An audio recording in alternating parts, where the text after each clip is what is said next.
मर्जी जी, आपका प्रश्न है कि इन्होंने हनुमान जी को अपना भाई माना, बचपन से माना था। फिर अभी बड़े होके किसी ने बताया स्त्री साधक हनुमान जी की भक्ति नहीं कर सकते, उनको स्पर्श बड़े छोटे से हनुमान जी को साथ लेके घूमते हैं। तो महाराज जी कौन? हाँ, देखो, ये सब अलग बातें हैं, व्यवहार की हैं। हनुमान जी के मैया थे ना, मैया थे ना, बस। ये केवल बात सिद्धि के लिए की जाती है कि जब हनुमान जी को शक्ति के रूप में उनको तो वहां फिर नियम कानून लगते हैं। अभी आप मान लो हनुमान जी मेरे लाला है, कोई रोक पाएगा क्या? मेरे लाला है, मेरा छोटा पुत्र है, मेरा भाई है, मेरे जो भाव देखो, हनुमान जी कोई और नहीं, प्रभु ही तो है ना। तो मुझे इन सब बातों में कि स्त्री को ये इससे, देखो भैया, स्त्री और पुरुष की पोशाक पहने हो आप, ना आप स्त्री हो ना आप पुरुष हो, सच्चाई से समझो। ना थे न रहोगे, बीच में पोशाक मिली है।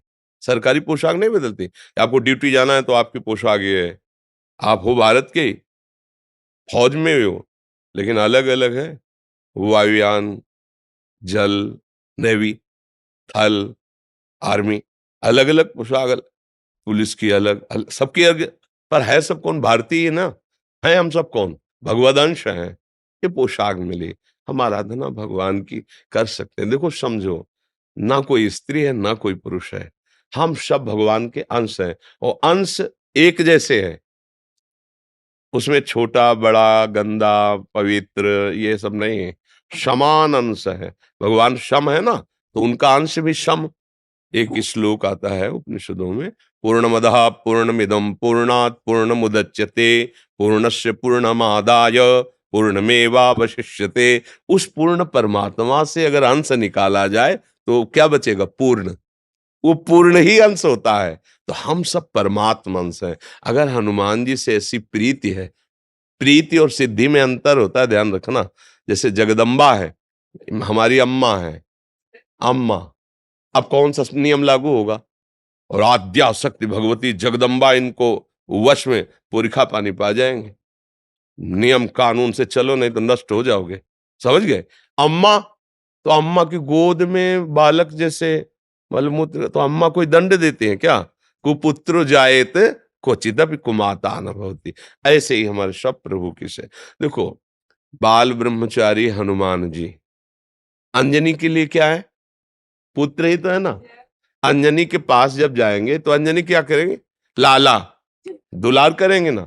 बस, हनुमान जी हमारे लाला हैं, हमारे भाई हैं, हमारे पुत्र हैं। अपने भाव में रहो। सबको ये बताने की जरूरत नहीं है, सबको सुनाने की जरूरत नहीं है।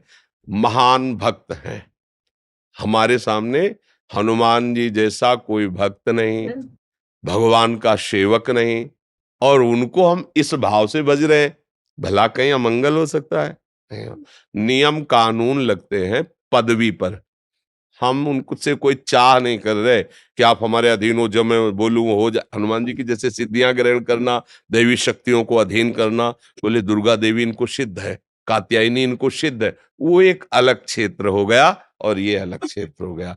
अगर आप इस क्षेत्र में भाव से बज रही है तो कोई न स्त्री है न पुरुष है, भगवान का अंश है। और अपने लाडले को दुलार करना सबका अधिकार है। खूब भक्ति करे। ये कुछ जो अनसुनी भी करना चाहिए। महाराज जी, गंगा में थी ना, मैं अक्षय तृतीया को पंचकोशी कर रही थी, तो पंचमी स्नान पे एक स्त्री ने बोल दिया ना कि छूते नहीं है, तो इन्होंने बाल रूप ले लिया। मैंने मार्गदर्शन यही आप करवाने देखो हैं। भाई, हम आपको ये नहीं कहते कि आप मंगलवार को बंधनवार लेकर हनुमान जी के मंदिर जाएं, वहां चढ़ाएं। हम नहीं कह रहे। हम ये नहीं कह रहे कि आप उन सिद्धियों की जैसे प्राप्ति की जाती है। हमारे लाला हैं, खवाओ पिलाओ दुलार करो। देखो अभी हनुमान जी राजी हो जाते हैं कि ले, इनको रामचरित्र अच्छा लगता है, भगवान की चर्चा सुनाओ, इनको सिया राम नाम कीर्तन सुनाओ, अपने भाव से मगन। हम कोई साधारण सबकी सुनोगे तो पागल हो जाओगे। कोई तो कुछ कहेगा, कोई तुम कंठी बांधे हो, सुहागवती होके कंठी बांधे हो। ये तो विधवा बांधती हैं किसी ऐसे माता बहन को। तुम तिलक लगाए हो, सुहागवती हो कि तिलक लगाए हो? अब क्या उत्तर उनको बताओ? कि असली सुहाग तो यही है कि जो माताएं मंगलसूत्र नहीं जैसे धारण करती, ऐसे एक कंठी हमारे लिए हरि की प्रति मंगलसूत्र है, तिलक, ये जो है, ये सुहाग भरे हैं, हम हरि के हैं। अब ये बातें अध्यात्म और भाव की जगत में, जो व्यवहार में, वो नहीं समझेंगे, नहीं मानेंगे। हमें उनकी बात नहीं सुननी, हमें अपने भाव से। कर्माबाई जी रोज खिचड़ी 3 बजे बनाकर जगन्नाथ जी को अपने हाथ से पवाती। पहला काम था उठकर खिचड़ी बनाना और प्रभु को पवाना। एक दिन सुबह स्नान करने जा रही थी, सूर्योदय हो गया था, तो एक संत भगवान मिले। तो उनका कर्माबाई सूर्योदय हो गया, तुम भगत हो, अब स्नान करने जा रहे हो, जल्दी जगा करो। तो उनका जग तो बहुत जल्दी गई थी, पर वो खिचड़ी बनाई, ठाकुर जी को भोग बनाया और पवाया, फिर स्नान कर।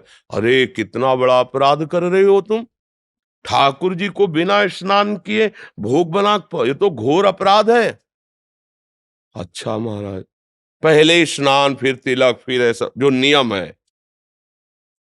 खिचड़ी बनाई, लगभग सुबह होने जा, बुलाया, ठाकुर जी आए, एक कौल पाया, उधर पर्दा हटने वाला था, अंतर्ध्यान होके वहां पहुंच गए, खिचड़ी लगी थी मुख में। तो उनका जय जय, अभी तो पर्दा खुला है, भोग तो पधरा नहीं आपके मुख में। तो उनका एक महात्मा ने ना, बड़ा नियम कानून वाला है, समझा दिया हमारी कर्माबाई को। अब वो स्नान आदि करने में विलंब करके, वो वैसे मैं रोज जाता था पाता, तो आज एक ही कौल पाया और भाग आया, आचमन भी नहीं कर पाए। तो तुम ऐसा है उन माता जी को बता दो जाके कि जो जैसी भावना से चलता मैं वैसे ही मिलता हूँ।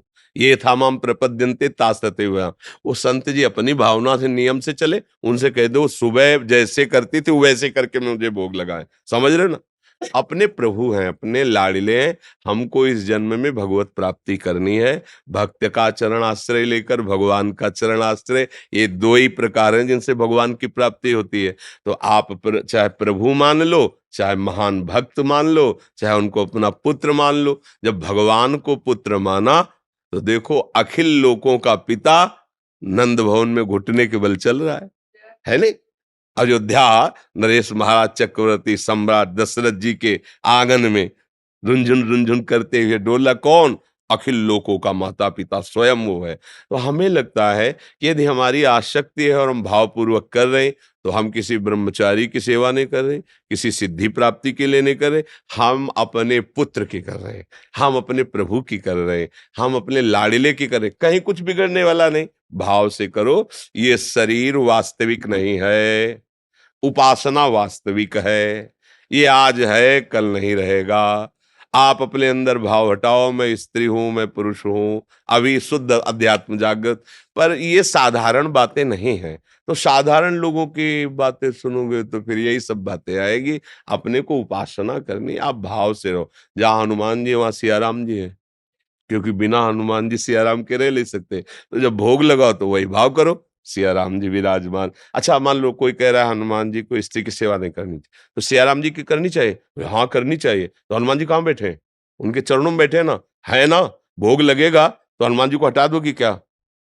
स्नान कराओगे तो हनुमान जी को हटा दोगे क्या? वो तो पूरी छवि में वहीं बैठे हैं। छवि हो या राम दरबार हो, जहां राम दरबार है वहां बैठे महाराज हनुमान जी चरणों के पास। तो समझो, कहीं ऐसा हो सकता है क्या? तो इसलिए हाँ, हम ये नहीं कहते कि आप बंधनवार लेकर जाओ और हनुमान जी के मंदिर में जाके बंधन, हम ऐसा नहीं कहते। हम अपने भाव की बात, जो वहां सिद्धांत की बात आएगी तो अलग चल जाए। सिद्धांत नियम कानून एक अलग है और प्रेम का कानून अलग है। प्रेम का एक स्वतंत्र कानून होता है और कोई कानून मानता ही नहीं। न लाज तीन लोकन की, न वेद को कहो करे, न शंख भूत प्रेत की, न देव जच्छते डरे, सुने न कान और की, द्रवे न और इच्छना। प्रेम का एक अपना प्रभाव होता है, इसलिए ऐसे भाव से चले।